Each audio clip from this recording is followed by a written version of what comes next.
Anggota Komisi 8 DPR RI Abdul Fikri Fakih mengusulkan agar pemerintah memanfaatkan dana Corporate Social Responsibility atau CSR atau tanggung jawab sosial perusahaan untuk mendanai program makan bergizi gratis.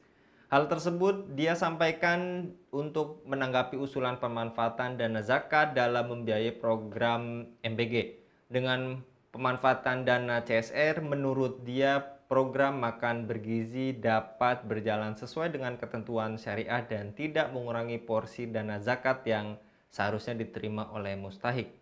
Apakah pemerintah tidak siap dengan program MBG? Apakah program makan bergizi gratis yang menggunakan dana zakat atau CSR ini menimbulkan polemik hukum Islam dan sosial di lapangan? Lantas, apakah proyek MBG terkesan dipaksakan? Untuk membahasnya kami terhubung dengan Direktur Indonesia Justice Monitor, Bung Agung Wisnuwardana. Kita sapa terlebih dahulu. Assalamualaikum warahmatullahi wabarakatuh, Bung Agung.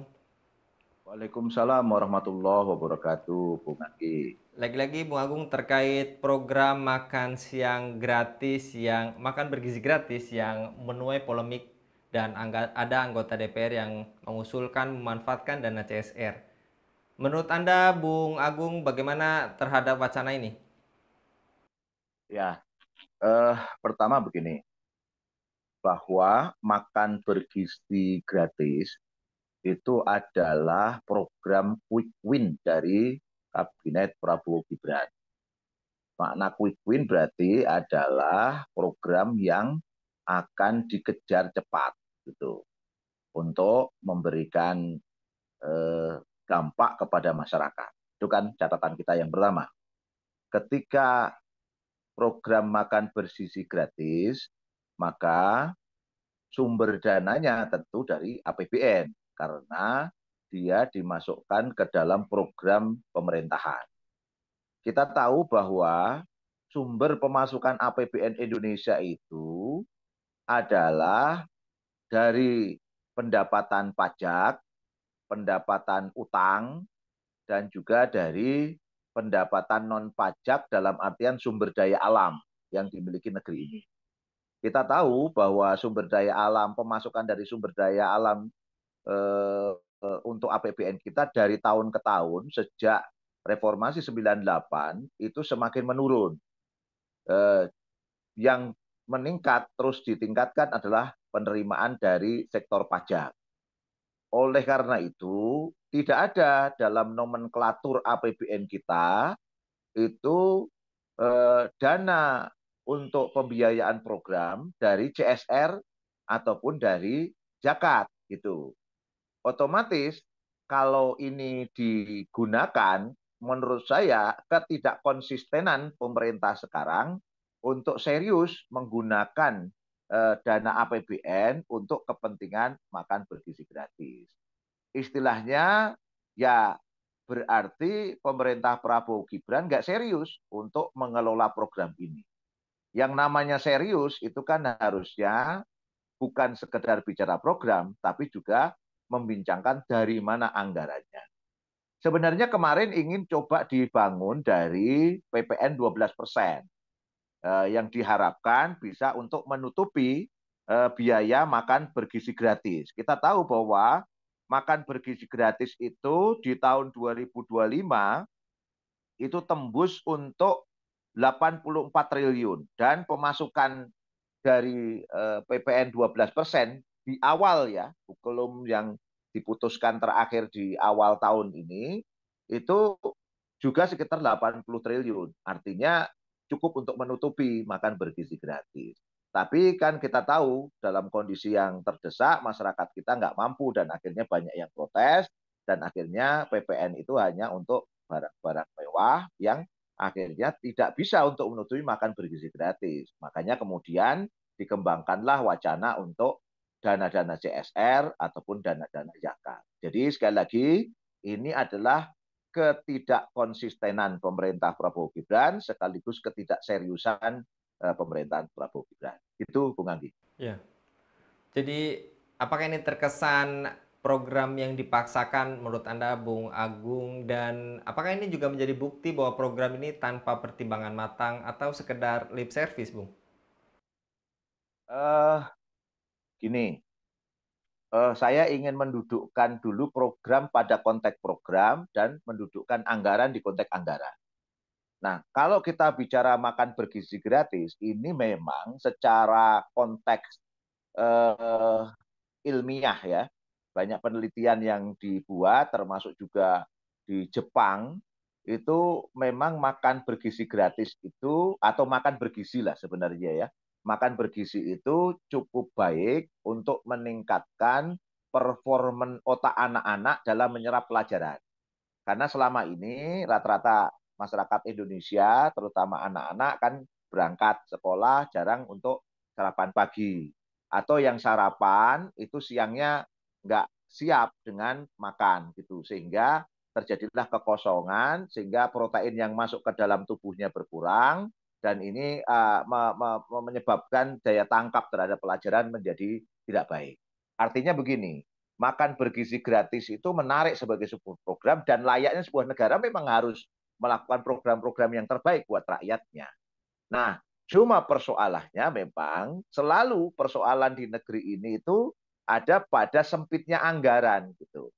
Nah, ketika sempitnya anggaran ini seringkali tidak dipertimbangkan untuk secara serius mengelolanya. Dan saya khawatir juga, kalaupun ada dana, saya khawatir bahwa program-program yang demikian ini memang betul tadi seringkali digunakan oleh rezim-rezim kapitalis seperti saat ini hanya untuk lip service atau untuk kepentingan semacam pencitraan di hadapan rakyat agar mendapatkan nilai yang baik di hadapan rakyat.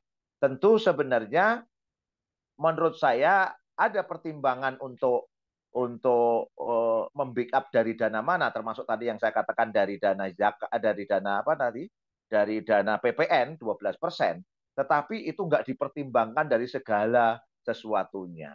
Dan inilah memang problematik dari sebuah negara yang dikelola dengan tidak menseriusi bagaimana pos pendapatan dan bagaimana pos pengeluaran.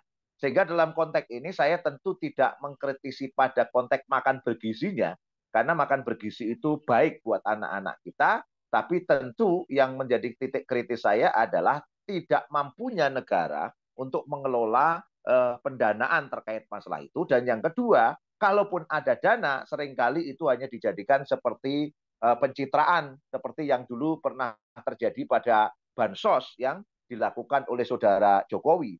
Cuman bansos pada masa Jokowi itu kan diambil dari utang luar negeri gitu. Nah, sementara pada saat ini Pak Prabowo memang agak mengurangi utang. Cuma persoalannya negeri ini kan kalau nggak utang ya harus meningkatkan pajak gitu. Sementara pajak juga nggak bisa ditingkatkan. Inilah peta kompli dalam konteks makan bergizi gratis terkait dengan penganggarannya. Begitu pandangan saya, Bu. Ya.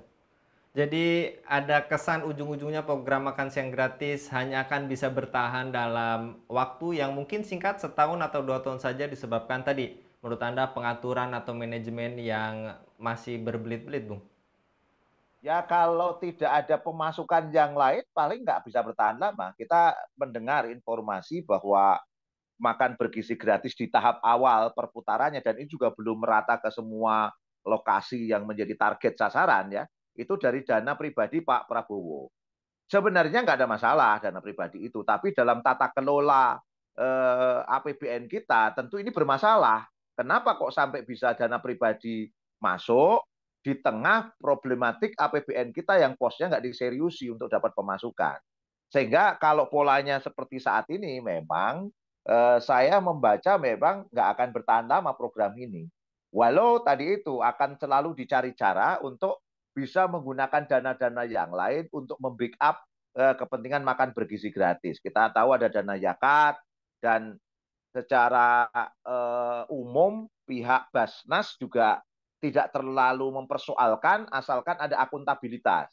Kita tahu kan kalau dana zakat, Bung ya, dana zakat ini memang hanya untuk 8 asnaf. Nah, ini yang sebenarnya agak dikhawatirkan oleh MUI dan juga Basnas. Jangan sampai dana zakat ini tersalurkan juga makan bergizi untuk orang-orang yang mampu gitu. Padahal dana zakat itu hanya untuk orang-orang yang masuk kategori 8 asnaf, termasuk di dalamnya yang fakir, yang miskin gitu. Nah, ini yang dikhawatirkan akuntabilitasnya itu. Itu titik kritis yang pertama. Yang kedua, eh, mendorong dana CSR. Memungkinkan saja dana CSR itu didorong untuk mendanai makan bergizi gratis sebagai wujud gotong royong masyarakat. Tetapi persoalannya kan bukan di situ. Persoalannya itu ini tata kelola APBN loh. Mosok kemudian dalam konteks tata kelola APBN terus mendorong adanya CSR dan adanya apa namanya zakat gitu. Saya pikir ini tidak pada tempatnya gitu. Nah, persoalan di negeri ini kan sebenarnya bukan pada tidak adanya uang dalam tanda petik, tidak adanya kekayaan untuk mendanai kepentingan publik rakyat ya, tetapi tata kelola di negeri ini yang memang menjadi persoalan sehingga menyebabkan pos anggaran itu terlalu sempit seperti saat ini. Sangat tidak wajar kan di sebuah negara yang begitu sangat kaya raya seperti Indonesia harus kemudian tidak memiliki apa namanya kelonggaran APBN gitu. Ini kan sangat lucu yang sampai kemudian harus tanda petik mengemis-ngemis kepada rakyat untuk ikut membantu negara untuk kepentingan apa namanya makan bergizi ini. Saya pikir ini persoalan tata kelola yang problematik sistemik yang luar biasa gitu. Pandangan saya gitu, Bu. Jadi, apakah ini karut-marut anggaran makan bergizi gratis ini mencerminkan kekacauan dalam proses perencanaan kebijakan, Bung? Pasti, pasti. Bukan sekedar satu perencanaan pasti ya. Namanya perencanaan itu harusnya dibaca dari dua aspek kan. Seperti yang saya katakan di aspek pos pengeluaran dan aspek pos pemasukan. Ini kan harusnya dimatchingkan kan. Artinya pemasukannya anggap saja 2.000, tentu kan pengeluarannya juga maksimal 2.000, ya kan? Kalau pendapatannya hanya 2.000 kok pengeluarannya sampai 3.000, itu kan berarti nggak masuk dalam tata perencanaan yang baik gitu. Nah, tidak sekedar pada tata perencanaan seperti yang saya katakan tadi, ini persoalan pelik ini terjadi karena sistem APBN kita yang bermasalah sehingga menimbulkan perencanaan yang bermasalah gitu. Nah, sistem APBN kita itu tadi mengandalkan utang dan pajak gitu. Kalau nggak nambah utang, yang pajaknya ditingkatkan. Kalau ingin mengurangi pajak, ya utangnya ditingkatkan. Pak Prabowo ingin utang dikurangi, sementara pajak kan dapat protes dari masyarakat. Wajar sih masyarakat protes wong dalam situasi yang begitu rumit gitu. Nah, ini persoalan negara dunia ketiga seperti Indonesia yang harus dalam kondisi terjepit seperti itu terus. Kalau nggak utang pajak, kalau nggak utang pajak gitu. Kayak unda-undi kalau dalam Jawa bilang gitu. Kalau pengen meningkatkan utang, ya kalau ingin apa namanya mengurangi utang maka tingkatkan pajak. Kalau pengen mengurangi pajak maka tingkatkan utang. Atau kalau pengen pemasukannya luar biasa dua-duanya. Cuma dengan problematik kita, utang kita sudah melebihi 8.000 triliun, ini tentu beban buat masyarakat. Masyarakat kita juga dalam kondisi yang berat, belum pulih secara ekonomi pasca COVID-19. Saya membaca pertumbuhan ekonomi di Indonesia yang masih cukup bagus itu kan hanya di beberapa titik. Misalnya di Halmahera Utara atau di Morowali ya, Sulawesi Tengah misalnya. Itu pun didorong oleh karena adanya pertambangan dalam jumlah yang sangat besar dan yang menikmati itu juga segelintir orang gitu. Sehingga ini persoalan gitu. Nah, persoalan inilah yang menjadi titik kritis. Nah, pola pengelolaan dengan basis utang dan pajak ini adalah sistem perencanaan APBN dengan basis kapitalisme yang bukan begini cara mengelola. Pasti Indonesia akan selalu berhadapan dengan kesempitan kalau polanya seperti ini. Nah, satu yang sebenarnya tidak mendapat perhatian oleh negara ini adalah sumber daya alam. Dalam hitungan saudara Muhammad Ishak, salah satu ekonom Islam yang membaca bagaimana sumber daya alam kita ini kalau betul-betul dikelola dengan baik dan betul-betul dimiliki oleh rakyat dan dikembalikan untuk kemakmuran rakyat, itu bisa menghasilkan 6 komoditas saja, itu bisa 5.000 triliun. Coba Anda bayangkan ya, 5.000 triliun itu pemasukan hanya baru dari 6 komoditas. Sementara APBN Pak Prabowo ini sebenarnya maksimal sekali di angka 3.000 triliun. Artinya dari 6 komoditas ini saja, dari sumber daya alam, kalau ini menjadi pos pemasukan yang serius buat negeri ini, maka ini akan bisa menutupi, termasuk makan bergizi gratis tadi, Om. Mungkin tidak hanya makan bergizi gratis, kesehatan bisa gratis, ya, pendidikan bisa gratis, ya, itu sangat memungkinkan. Tetapi kan ini tidak dikelola dengan pola seperti itu APBN kita. Kita tahu sumber daya alam yang melimpah kita malah dilego kepada asing dengan investasi asing. Sementara mereka hanya menunggu pajak dari investasi-investasi asing ini. Sementara kita tahu investasi masuk kan belum tentu menghasilkan.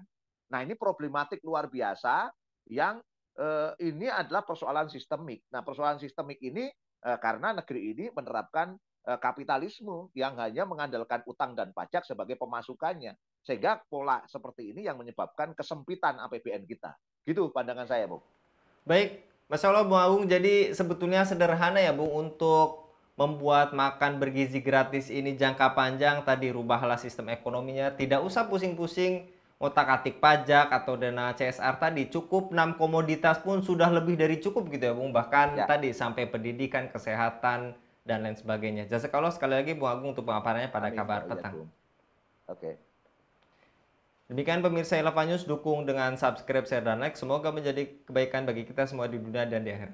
Saya Anggi Suwanardi undur diri. Assalamualaikum warahmatullahi wabarakatuh.